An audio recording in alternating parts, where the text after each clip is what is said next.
Hello, everybody. Welcome again to another little episode of the White Gamer of Opinion. Today's November 1st, but this is happy Halloween to y'all, and hopefully your day went well. So, as I said before, here's my brother Ventus of the Wind. Hello.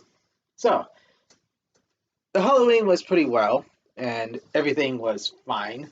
So, is there any other gaming topics you like to talk about?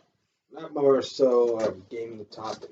It's just news that have been going around, especially the stuff going on Twitter because of Elon Musk doing a takeover and kicking people out because they were being, well, douches and all of this other stuff. So, Yeah, from what I heard, Yeah, I think Elon Musk is going to be a very decent person to take over the whole Twitter deal. I think he's doing a fantastic job cleaning out the dirt of the Twitter company, and replacing it with decent people, which I know for a fact that they'll clean up their mess that they made for Twitter all this time. So you could say that from what I've heard before. Elon had always wanted to do something to change the social media platform, and he eventually bought them out like last Thursday, and Friday he officially went as the CEO of Twitter and fired a bunch of people because they were pretty much people who were doing things on the algorithm that wasn't supposed to be doing, and got rid of like the bad eggs in the company too. And then I believe yesterday, since it's already the first, they some of the guys from the quartering, the from uh, the quartering and also Clownfish Clownfish TV. TV, Big shout out to them for that they had, information. yes, I'm just drawing a blank on some names, but It's fine. I want to mention those guys because me seeing them doing all the reporting on the situation going on over there, they completely he completely wiped out the board of the board on Twitter, and so with that they got a fresh start with new people and all this other stuff. So And just for your information, if you want to get more info on what's going on with the Twitter company these days, go ahead and follow those channels.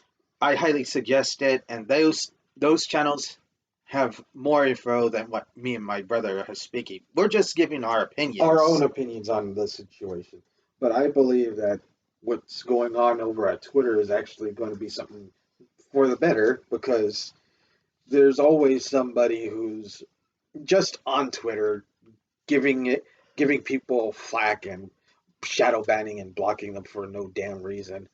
And Elon's going to change that, and so make sure that no people are silenced, no people are being forced off the platform or canceled because of these blue checkmark people. And on that topic, he's also charging people with blue check marks close to $20 a month.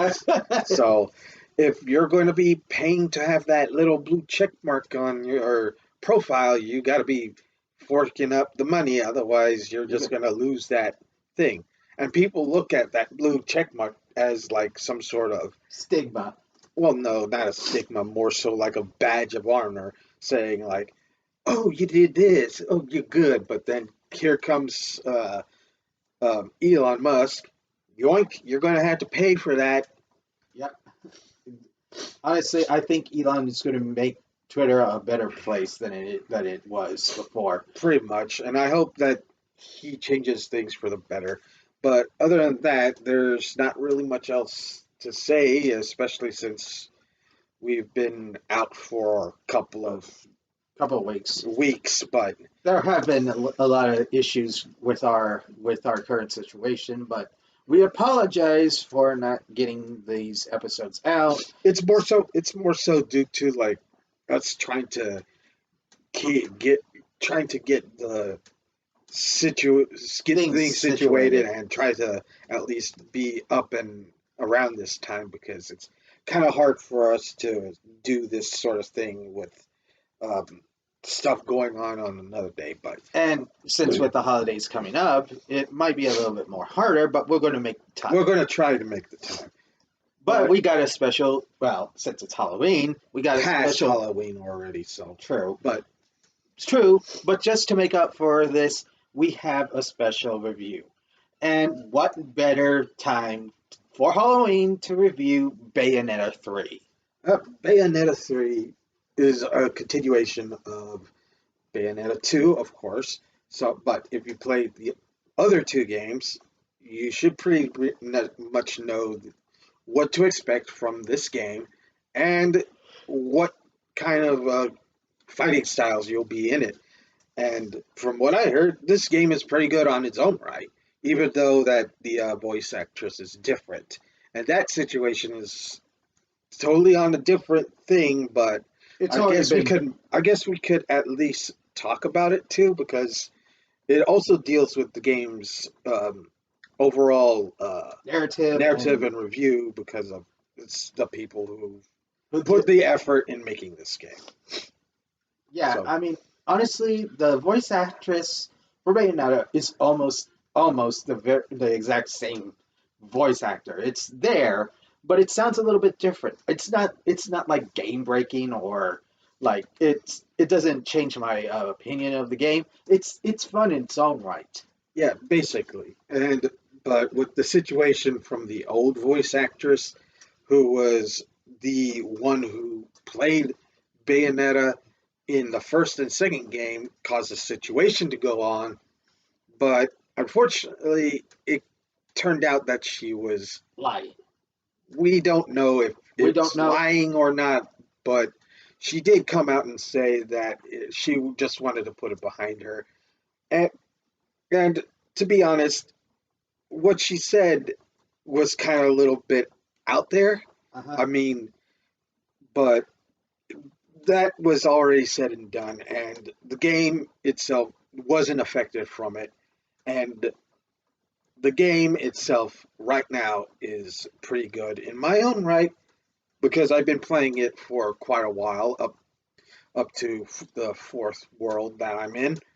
But the synopsis is basically that Bayonetta is trying to fix the timelines of the different dimensions that she's hopping through in order to protect the multiverse from collapsing from these new enemies that are in the game trying to destroy all the universes and merge them all together. Indeed, from what I know from other playgrounds and other things, the mechanics are still there, but there are newer mechanics where you control big demons and attack larger groups of these new enemies called homunculus. The angels are still there, and the demons too, but they are mostly not limited to some areas. But now with the homunculuses as a major threat, they're going to pose a much more bigger danger to Bayonetta and the whole Multiverse. multiverse as well. The whole synopsis for it is kind of like it's there, but it's not fully explained. Like I mean, it's like in the other games. Like things are being thrown out there, and you're trying to wrap your head about around it, but they just give you a brief description of what's going on, and they just toss you in there, and you're on your own to figure out how to fix things.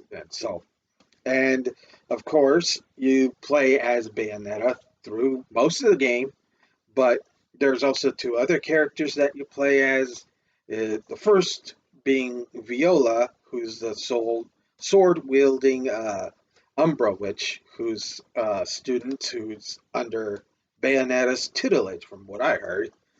I guess you could say she might be like the next hero or heroine for Bayonetta when the torch is passed. Yeah, basically. And then, of course, there's also Jean, who's also in there, but in her case, she does these stealth missions, which are kind of short, and it for her for her side, it's kind of just like secret agent stuff. You just hide, run around, and all this other stuff. It her her in, mechanics in the game is kind of like a little bit off-putting because it's side scrolling for her, but when it comes to like Bayonetta and Viola's game, it's more of the hack and slash. So going to Jean's little sneaky sides thing is kind of like throwing off the gameplay, but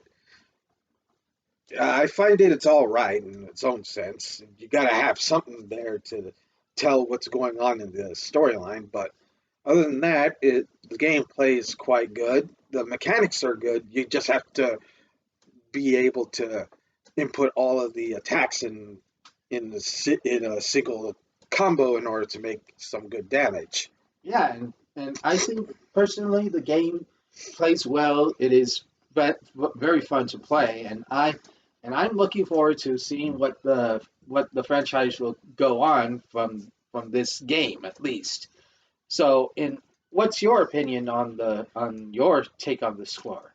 Well, for my take on Bayonetta 3, I would probably give it an 8 out of 10 because, like, as I said, the Jean's little stuff inside the game is kind of short and it's kind of a little bit off-putting, but I mean, it doesn't affect the gameplay too much. And the other thing is that um, some of the special missions that are in there are kind of hard to pull off, but I mean, if you're good enough to play the game with like mashing buttons and inputs and all that other stuff, you'll probably have a good time. I agree. I mean, I certainly haven't played the game yet, but I've been seeing others play it, and also been watching you play it. Hmm. And personally, in my honest opinion, I would give this the same score. You would give it an 8 out of 10. I think that this game deserves the credit that it has been going through ever since its development, and it's been 5 years waiting. And I think that the company that made this game really did a very fantastic job on it. They pretty much did, and I believe that they will be able to pull off something pretty good. So, Well, that's aside, but we got another thing coming, so let us get our things situated, and well, let's just get the thing ready, all right? Because we got something special in mind. pretty much, Let's see. it's another review that we wanted to do for just to make up the time for what we did here. So, Indeed. And another game that everybody has been eagerly been waiting for is, of course, none other than Persona 5 Royal. Persona 5, I believe, I mean, aside from Strikers, they've been clamoring to get Persona 5 for the Switch. For a very long time. Everybody's been waiting, wanting Persona 5 for the Switch ever since the whole the introduction of Joker in Smash. That was a big take. That was a big thing back then once he was announced. I believe that once they had announced him, people were already suspecting that Persona 5 could actually be in the game, and lo and behold, it took them a couple of years to do so, and finally, we got the Persona 5 Royal Edition into the game. So, No kidding. Persona 5 and the Persona franchise in general is a very thing that I hold close to my heart. I really enjoy the gameplay. I really enjoy the story behind it. It's so deep. It has very good character developments, and I think this one is very fantastic in its own right. And I would personally say that this game is very fantastic to have finally come to the Switch. yeah, pretty much. We've only had been playing Persona since Persona 3, Persona 3. Yeah, Persona 3 FES. Yes, FES. There was also the PSP version for it. I mean, they had more variations for different Persona games, and then there was Persona 4 for the original PlayStation 2, and then it became Persona 4 Golden. There was a lot of variations of other variations of Persona games that were being developed, like the Back then. yeah, But especially the fighting games too. But now we have Persona 5 that came out for the PlayStation 4, and then it became finally the Persona 5 Royal that came out for the PlayStation 4 and 5. But give or take a few more years later, finally it came to Switch, and I feel like I'm very elated because I played the game all the way to the end. pretty much, and I personally seen him play it with him almost every day. I mean, he's been really going at it with everything that's been going on. And So personally, I honestly, there were some times that I would play even late at nights. There was just one time I played all the way up until like 4 o'clock in the morning, and it's like I said before, the story is it's very gripping. You play as the guy by the name of which is the protagonist, but you can name him whoever you want. But I personally call him by the name of Akira, which is the manga version canon of his name. And you go around trying to get people to rebel against adults that have cognitions that are deformed, or what I say, negative. negative, to that causes harm to others. And what they do is try to change the hearts of evildoers in order to make them feel regretful and Remorseful atone for their against it. Yeah, sins. pretty much. It's basically just how like it was for Persona 5, but there's additional content for the Royal version, which had been implemented for the Switch. So there's additional storyline for it, and well, we don't want to spoil that for you, but we'll leave that to whatever you guys think of the game itself.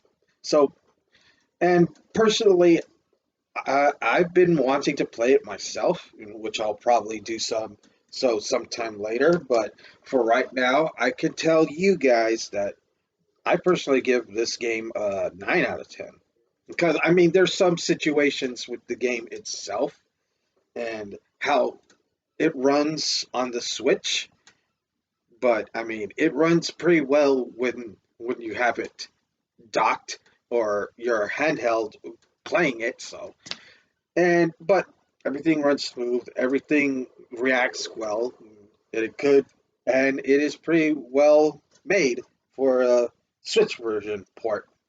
Well, seriously, you kind of give your opinions on that one. Hmm. But for me, as the one that I have been experiencing throughout this entire thing, I have no issues. I had no problems playing this entire thing from start to finish, and I feel like this game deserves the attention it's getting for the Switch goers out there, and I would say it is a perfect 10 out of 10. And that's all I'm saying. It's perfect. It's great. I feel like I'm going to be playing this game for a lot longer than usual, even after I play the whole storyline, because I feel connected to these characters in some sense, and I think it deserves a lot of attention. Well, in any case, well, that's about it for today, and we'll try to get some more videos out for you guys. Yeah, I mean, we do apologize for the long time coming, but we wanted to make it up for you guys for this little Halloween thing. And And we tried to get at least 2 reviews out for you guys.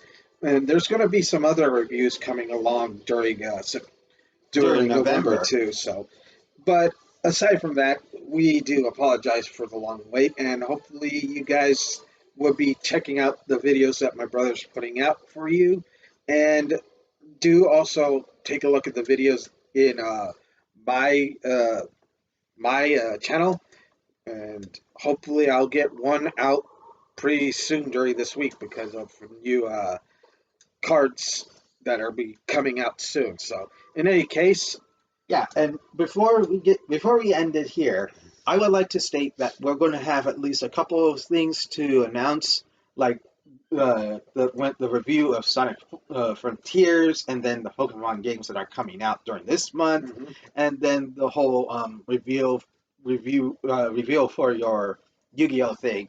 But that will be said in a later video that's going to be coming up next during this Wednesday. But again, be sure to like and subscribe and leave any comments on the comments section below, so that way we can improve on our channel, and hopefully we get more things for you up during from now on. So Oh, also, if you guys want to suggest any other games that you guys want us to try to review, just leave us comments there, and also you can go to my channel, look at the videos there, leave likes and comments there too. So, but in any case, this mhm. is Ventus of the Wind. And your BB Gamer will be signing out, and see you next time. Later.